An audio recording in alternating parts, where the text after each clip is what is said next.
The version 3.5 bring massive surprises for everyone. But I've been blown away by the unexpected plot twists and turns that introduced in this patch version by the developers.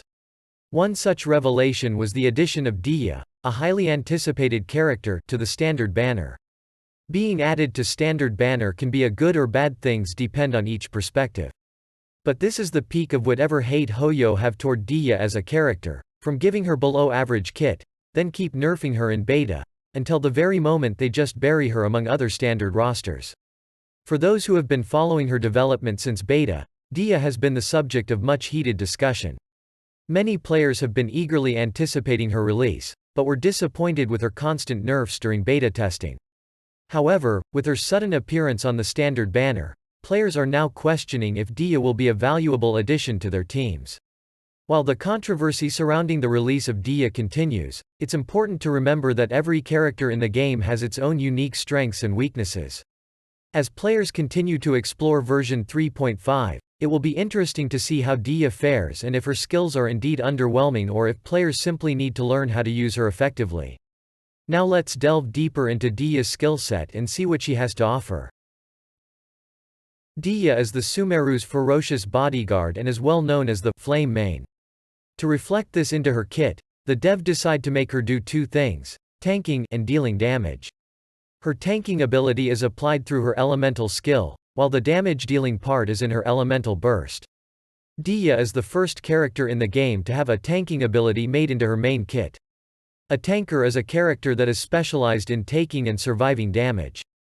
They often have abilities that help them survive longer on the battlefield. Tanker characters are often focused on being a primary target for enemies and absorbing damage to protect their allies.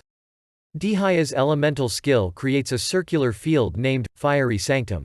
For 9 seconds after she creates this field, she grants the entire party increased resistance to interruption, which can be triggered once every 18 seconds. Active character inside Fiery Sanctum will receive less damage, because the portion of damage is redirected to Dehya while she is off-field. This damage reduction mechanic, called Redmane's Blood, can reduce about 50% of damage at talent level 10, and the 50% of that damage is mitigated by Dehya.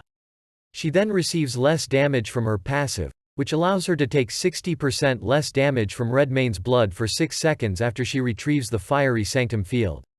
To make her survive longer through the battle, she can also heal herself with her passive skill. When her HP is less than 40%, Dehya will recover 20% of her max HP and will restore 6% of her max HP every 2 seconds for the next 10 seconds. This effect can be triggered once every 20 seconds. When enemies inside Fiery Sanctum field takes damage, it will trigger an AoE pyro damage at that enemy. This attack can be triggered once per 2.5 seconds. Overall, her Fiery Sanctum's primary function is to increase interruption resistance and reduce the amount of damage taken by the character, which if we look at the number, is underwhelming. To begin with, she only mitigates 50% of the damage, so your characters will still take significant damage, which is bad because in some ruthless stages like Abyss or Domain bosses, you'll likely dead if you don't bring a healer. If you bring a healer, then that's taking 2 slots just to keep your team alive. In fact, Tanker is the weakest form of defense among other two, that is Shielder and Healer. Any Shielder will make your character take 0 damage, while Healer can keep your teammates stay healthy with continuous supply of healing. Even bringing 4-star Shielder like Diona or Tankfei would do a better job at keeping your team survive than this 5-star character. Second, her elemental skill Fiery Sanctum only lasts for 12 seconds with 20-second cooldown. A mere 60% uptime of a defensive kit on a 5-star is simply unacceptable. There's a lot of downtime where your character takes full damage and you'll be doing whatever you can to survive, which means you'll lose plenty of damage potential. Then let's look at the resistance to interruption that she give when she create the field. It lasts for 9 seconds, with 18-second cooldown.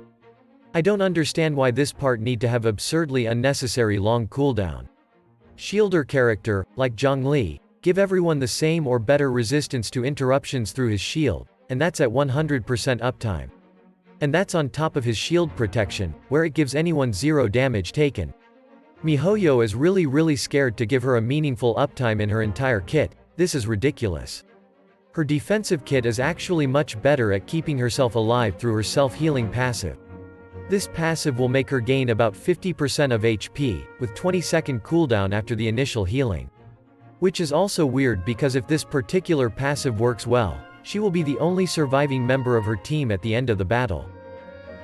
Now that we can't rely on her defensive kit to keep us alive, let's see what else she has to offer. Her Fiery Sanctum Field able to do a coordinated attack, dealing AoE pyro damage that can be triggered once per 2.5 second. This open up to some potential of her usage in Melt Ganyu, Burning or Burgeon. Also note that this attack trigger when enemies getting hit, so you cannot inflict pyro to Abyss Mage or Lector when they are shielded. You can theoretically trigger Melt 5 times from her E, because Ganyu can time her charge interval after each cooldown. But from the video showcase, it looks like Dehya has failed to give enough pyro at Ganyu's last few shot, which can make her lose a lot of damage potential. And for Burgeon, seems like Toma is a better choice because of his faster pyro application so he can trigger more seeds, also he gives a shield which make you take no damage. Since her pyro application from her E cannot be used in most pyro-dependent team comps, let's take a look at her elemental burst. When Dehya cast her burst, she will automatically perform an attack animation for 4 seconds. Dehya will punch enemy up to 10 times, then perform a final kick. I mention attack animation because she is technically not attacking. She cannot trigger anything that triggers when a character attacks, such as Yellen or Xingqiu burst. Also she cannot trigger Beido's burst because she is not conducting normal attack during this state. During her burst state, her normal attack button is changed into Rhyme button, where if you tap this button within 0.4 second after each burst attack, her next attack will be faster. And you cannot control her burst in other way because it is fully automatic. This make it very irritating because if enemy move out of her burst range, then you are missing a lot more damage. Her burst is also frustrating to work with because it is very limiting to which character can synergize with her burst. Overall, her entire kit suffers from poor uptime, poor defensive numbers, and non-synergistic burst. And it's hard to comprehend that MiHoYo decide to release these as a 5-star. They completely set in stone about her power level. They deliberately and consciously releasing the worst kit in a 5-star. And to my surprise, she is the third, out of 3 tan female character with underwhelming kit. This sparks a lot of outrage and controversial discussion among players, because simply there's no logical reason to release a 5-star character this bad, and even put it in standard banner.